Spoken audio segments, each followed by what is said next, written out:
Hello fellow YouTubers and welcome to This Week in VR. Today we'll be talking about the new AAA shooter from developer In Exile, Frostpoint VR. Oculus will now require a Facebook account to sign in, the release of Project Cars 3 and an exciting announcement from Respawn Entertainment. So let's get straight to it, and remember, we're born to respawn.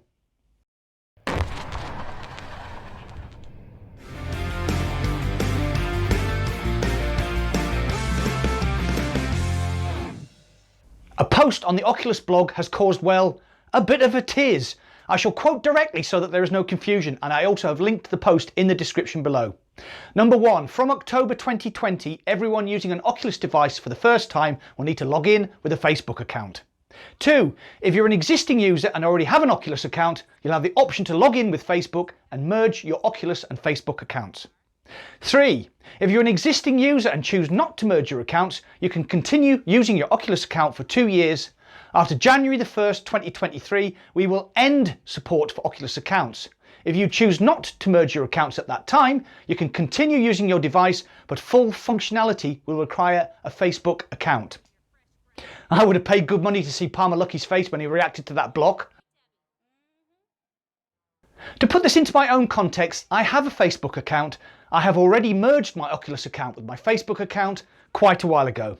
That was my choice. I am comfortable with that choice, as basically I'm a lazy human and it was the easiest thing to do.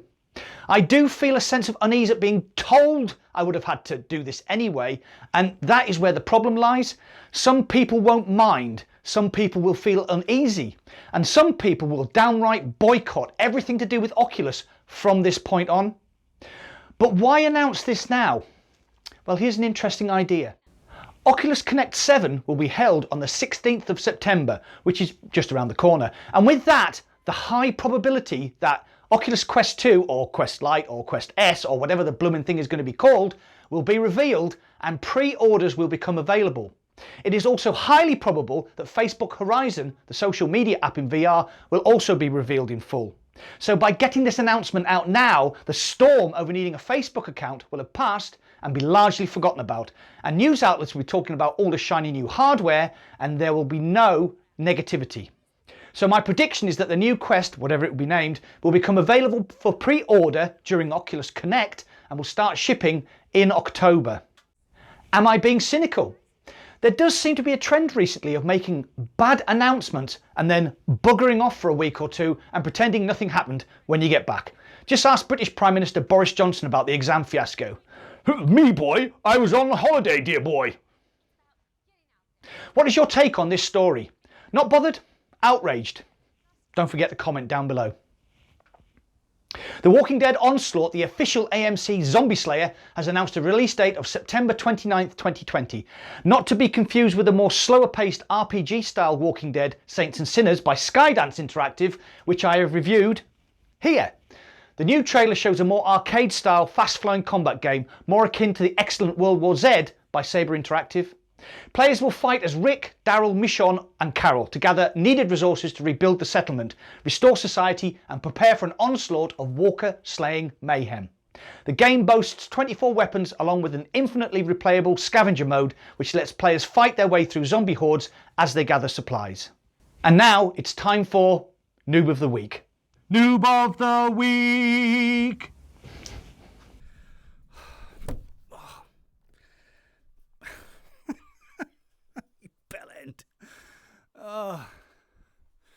In Exile's Frostpoint VR multiplayer shooter enters closed beta this week.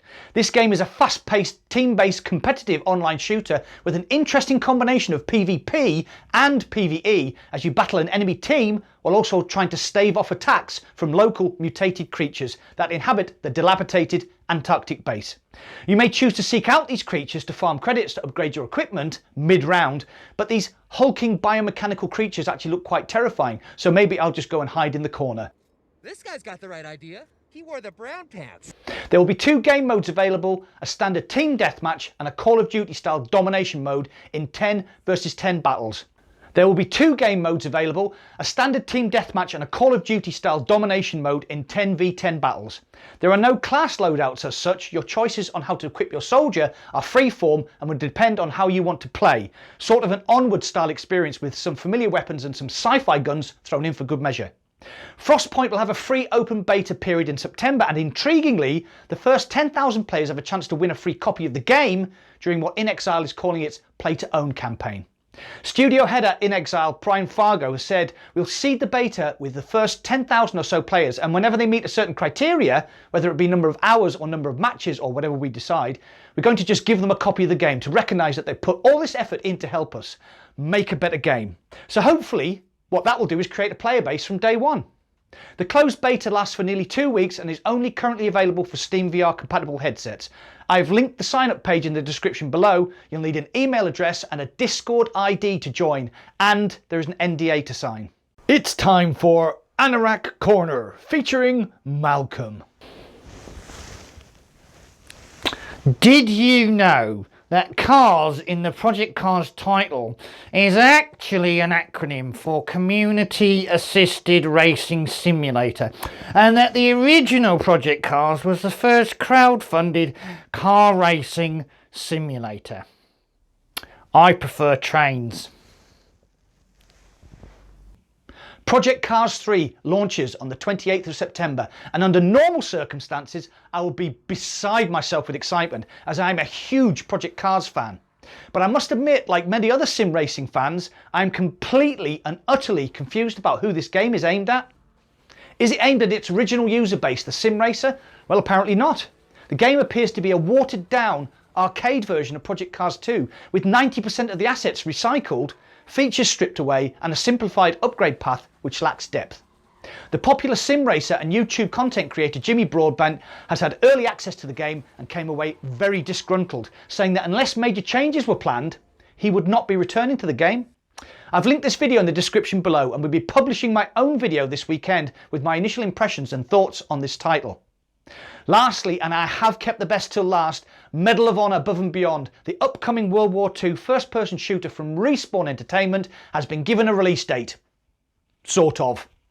In this tweet, a new gameplay trailer will be revealed at Gamescom on Thursday, 27th of August, with a release date slated to be holiday 2020.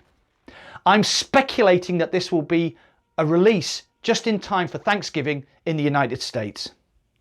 Fingers crossed. Well, that's it for today. Feel free to share this content, like, subscribe, and don't forget to hit that bell icon to be notified whenever I upload any new content. Thanks for watching. I'll see you on the other side.